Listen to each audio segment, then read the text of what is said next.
তিন শ্রেণীর ব্যক্তির বিরুদ্ধে আল্লাহ বলেন আমি নিজেই কিয়ামতের দিন মামলা দায়ের করব। I will be against them in the day of judgment. Three categories of people I will be against them in the day of judgment. তিন শ্রেণীর লোক কিয়ামতের দিন তারা ছাড় পাবে না। আল্লাহ বলেন আমি নিজেই তাদের বিরুদ্ধে মামলা দায়ের করব। এর মধ্যে এক শ্রেণীর লোক হচ্ছে রাজুলুন ইস্তাআজারা আজিরান ফাস্তাউফা মিনহু ওয়া লাম ইউতি আজরা। একজন শ্রমিক ভাড়া করে তার কাছ থেকে কাজ নিয়েছে কিন্তু তার পারিশ্রমিক আদায় করে নাই। এরকম আছে না নাই? দাপট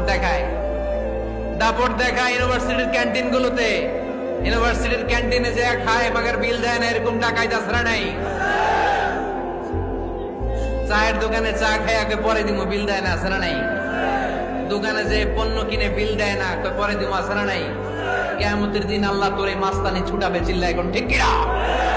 আনা খাসমুহুম, আমি নিজেই তাদের বিরুদ্ধে মামলা দায়ের করব। কথাটা কার? এজন্য বিশ্বনবী বললেন খবরদার, মেহনতি মানুষ, খেটে খাওয়া মানুষ, এদের দোয়া কবুল হয়ে যায়।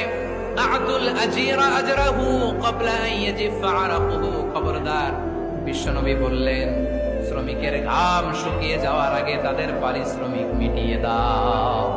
বিশ্বনবীর বিখ্যাত হাদিস, আতুল আজিরা আজরাহু ক্বাবলা আন ইয়াজিফা আরাকুহু। শ্রমিকের ঘাম মাটিতে লাগার আগে, শুকিয়ে যাওয়ার আগে তাদের পারিশ্রমিক মিটিয়ে দাও। কেননা তারা যদি বদদোয়া করে তোমার জীবনকে জাহান্নাম বানিয়ে দিবে কে?